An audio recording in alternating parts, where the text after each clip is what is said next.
Recently, there was a story, and I know one of your attorneys held a news conference. There was a story about you wanting to have a little white boy play you in a Pepsi commercial.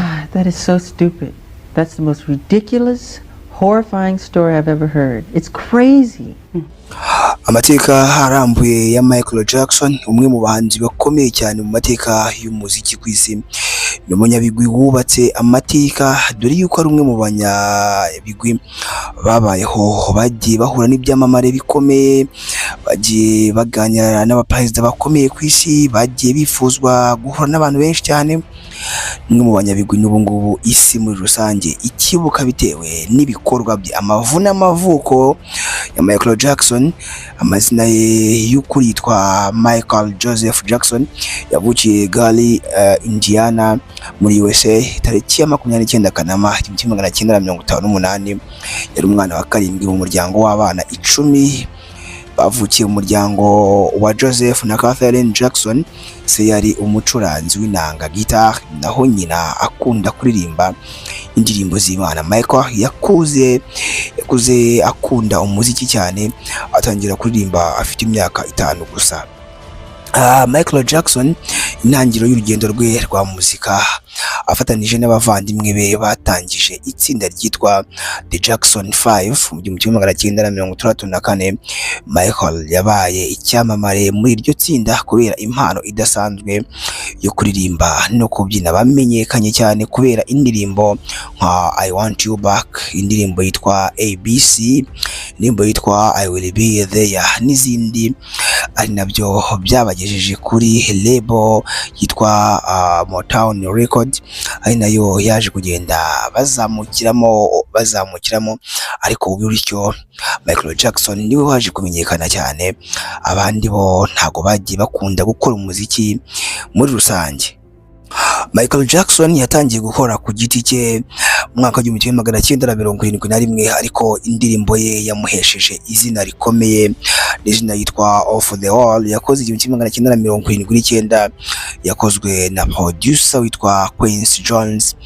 Yakurikiwe n'indirimbo yitwa Thriller, yakoze 1982, ari nayo album yacuranzwe cyane kurusha izindi mu mateka, irimo indirimbo yitwa nka Billie Jean cyangwa se Billie Jean, n'indi yitwa Beat It, ndetse n'indirimbo yitwa Thriller.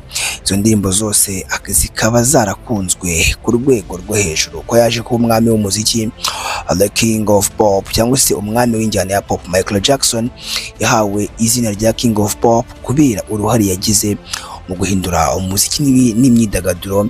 Yakoze indirimbo zagiye ziba ubukombe, nk'indirimbo yitwa Bad yakoze mu mwaka 1987, indirimbo yitwa Dangerous yakoze 1991, indirimbo yitwa History yakoze 1995, ndetse n'indirimbo yitwa Invisible yakoze mu mwaka wa 2001. Yakoze video zirimo imbyino zidasanzwe, harimo moonwalk, ndetse yamugize ikirangirire ku rwego rushimishije. Imibereho y'uyu mugabo yihariye Michael Jackson yagiye agaragarwaho imyitwarire itavugwaho rumwe, mu guhindura uruhu, kubagwa inshuro nyinshi no kugirana imibanire yihariye n'abana.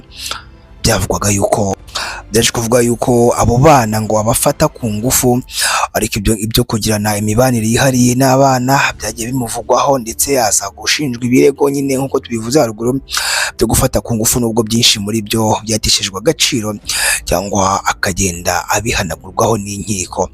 Yashakanye na Lisa Marie Presley, umukobwa witwa Elvis Presley, mu mwaka wa 1994, ariko baratandukana mu mwaka wa 1961. Nyuma yaho yashakanye na Debbie Lau, babyarana abana babiri aribo Prince na Paris Jackson. Yongeye kugira undi mwana witwa Blanket Prince Michael, bityo aza gukomeza kuba arera abo bana. Uko yaje kwitaba Imana, Michael Jackson yapfuye tariki 25 Kamena 2009 afite imyaka 50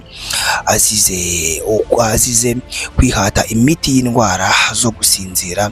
Urupfu rwe rwatunguye isi yose.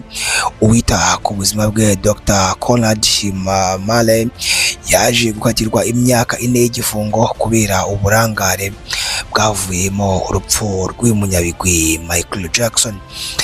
Ibyo yasize yegukanye cyangwa se ibihembo yasize yegukanye Grammy Award 13 zose. Ivambwa abonye Grammy Award 13, yagurishije albums zirenga miliyoni 700 za album. Yagize uruhare mu bikorwa by'ubugiraneza no gufasha abana batishoboye. Yanditswe muri Guinness World Record inshuro nyinshi. Uyu mugabo yagize uruhare rukomeye mu muziki, imbyino n'imyambarire idasanzwe. Ibyo nibyo byagiye bimuranga mu bikorwa bye cyangwa se mu rugendo rwe rwa muzika. Nkuko byagiye bigaragara n'ibyo bihembo yagiye yegukana. Umukindi, uyu mugabo yasize umurage ukomeye cyane nubwo urupfu rwe rwababaje isi yose. Michael Jackson yasize umurage udasanzwe mu muziki, kugeza na n'ubu ari mu bahanzi bakomeje gukundwa no gucurangwa cyane. Filime n'ibitabo bikomeye ku isi byibanda ku buzima bwe, byandika umunsi ku munsi, ndetse harimo na filime yitwa This Is It yashyizwe ahagaragara nyuma y'urupfu rwe, ivuga amateka n'ibigwi by'uyu mugabo. Uyu mugabo nyuma y'urupfu rwe nibwo haje kugaragara andi makuru cyangwa se agenda avuga yuko nyine ngo atapfuye, ngo abaganga aribo babigizemo uruhare mu gupfa kwe. Ariko ibyo ngibyo byose inkiko zagiye zigaragaza yuko uyu mugabo yishwe n'indwara zo kwihata imiti myinshi ituma ngo igabanya ububabare. Ubundi ngo ni imiti myinshi yafataga kubera uburwayi bw'uruhu yari afite. Ibyinshi byagiye bivugwa kuri Michael Jackson. Uruhu rwe n'indwara ya vitiligo. Michael Jackson yagaragaye yarahinduye uruhu kuva mu myaka y'1980. Abantu benshi bibwiraga ko yisize amavuta atukuza cyangwa amavuta ahindura uruhu, ariko nyuma yaje gutangaza ko yari indwara y'uruhu, ndetse indwara itera ibibara ku ruhu bityo rugahinduka. Icyo gihe ngo yifashishaga maquillage, makeup n'ibinini kugira ngo ahuze ibara ry'uruhu rwe rwongere ruse neza nk'uko abantu bari bamumenyereye. Imbogamizi z'ubuzima no kudatekereza neza mu mutwe. Michael Jackson yari afite stress nyinshi, kwitinya no kuba wenyine, loneliness mu ndimi z'amahanga niko babyita. Yabaye icyamamare akiri muto cyane, ahorana umunaniro ndetse n'ibibazo by'imibanire n'umuryango. Yari umuntu ucisha make cyane mu buzima busanzwe, ariko agahora yibera mu bwigunge. Michael Jackson yubatse Neverland Ranch, ahantu hameze nko mu isanzure ryo mu rugendo rw'abana. Harimo ibikinisho, inyamaswa, ibibuga by'imyidagaduro. Ahangaha akaba hari ahantu yakundaga kugenda akina igihe kirekire cyangwa se akina n'abana, agatumiramo abana. Ibintu byatumye atangira kuvugwaho ibirego byo kubahohotera, nubwo atigeze abihanirwa mu nkiko. Uyu mugabo yaje gushyingurwa mu cyubahiro. Urupfu rwe rwakurikiwe n'imihango y'ikirenga yo kumushyingura, ndetse ibera Center i Los Angeles ku tariki 7 Nyakanga 2009. Ibirori byakurikiwe n'abantu miliyoni ku isi yose, cyangwa se n'amamiliyoni y'abantu ku isi yose, harimo abaririmbyi n'ibyamamare bitandukanye nka Mariah Carey, Asha Raymond na Steve Wonder. Icyo gihe baranaririmbye mu birori cyangwa se mu muhango wo gushyingura uyu munyabigwi. Abana be nyuma y'urupfu rwe, umwana witwa Prince Jackson yabaye umushoramari n'ushinzwe ibikorwa by'imyidagaduro. Umwana witwa Paris Jackson yabaye umuhanzi, umunyamideli n'umukinnyi wa film. Uwitwa Blanket Jackson yaje kwita Big cyangwa se BIG.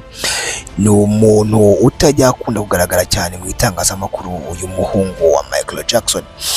Michael Jackson yaje kujya mu nkiko nk'uko twabikubwiye, cyangwa se yaje kujyanwa mu nkiko cyangwa se mu mategeko. Yigeze gufungwa no kwitaba urukiko inshuro nyinshi kubera ibirego bijyanye n'abana, ariko mu mwaka wa 2005 yaje gutsinda ibirego byose, nubwo bitamwambuye izina rye, byagiye bigira ingaruka ndetse no kugaragaza isura muri rubanda itari nziza, nk'umuntu wari usanzwe afatwa nk'abantu cyangwa se abantu bamufata nk'umuntu ukomeye kuri bo cyangwa se w'icyitegererezo mu muziki. Michael Jackson ni icyubahiro cyinshi yagiye ahabwa ku isi, yasizwe ibirenge n'intoki muri Hollywood Walk of Fame, yahawe Humanitarian Award kubera gufasha abatishoboye, yakorewe ibishushanyo bigera ku 8 byo kumwibuka mu bihugu bitandukanye ku isi. Album ye yitwa Thriller cyangwa se Thriller iri muri UNESCO Memory of the World Register, nk'umuntu wagiye akora ibikorwa byinshi cyane bifasha abantu mu rugendo rwe rwa muzika. Uyu mugabo rero amateka ye tugiye kuyajyamo yaba ari menshi, n'amateka avuga kuri uyu mugabo Michael Jackson, ibyo yakoze, aho yaciye ndetse n'ubuhangange bwe mu rugendo rwe. N'amateka agenda agaragaza byinshi, kuko dore kugira ngo uzabone umuntu usimbura uyu mugabo mu njyana ya pop cyangwa se mu mibyinire idasanzwe, uwavuga yuko yaba adahari cyangwa se uwavuga yuko ntawe, ntago yababeshye. Tugiye kugenda tugusigiramo video ye igaragaza muri mwe yagendaga atangaza, haba mu biganiro yagendaga akora cyangwa se mu byo yagendaga avuga umunsi ku munsi, haba aho babaga bamutumiye. Ugende uyikurikirana ukomeze kuryoherwa, tukugezaho amateka ya menshi byamamare, byaba ibiriho cyangwa se byatabarutse. Iyi ngiyi ni YouTube yacu kandi yanyu yitwa Taratibu TV. Ni amateka tukugezaho muri muzika, muri filme, mu bashakashatsi ndetse no mu bandi bantu ugize ukunda. Icyo tukugezaho ni amateka yabo. Ese niba bakiriho, bariho bate, bakora iki? Ese niba baba baratabarutse, basize imiryango yabo ibayeho ite? Ushobora kuba udukurikiye uri ku mugabane w'Uburayi, Amerika, Aziya, Oceania n'ahandi, hano ku mugabane wa Afurika, Kenya, Uganda, Tanzania, Burundi ndetse n'ahandi. Icyo usabwa nta kindi ni ukora subscribe kugira ngo ujye ukomeza ukurikire ibiganiro byacu umunsi ku munsi. Niba wakunze ibiganiro byacu ntugende udakoze like, share na comment, kugira ngo ubutaha tumenye ngo ese niki twakugezaho, ese ushimishwa n'iki, ese ukunda iki mu biganiro tukugezaho umunsi ku munsi. Ibiganiro byacu byo nakagaruka. Hasta la vista, hasta la mañana.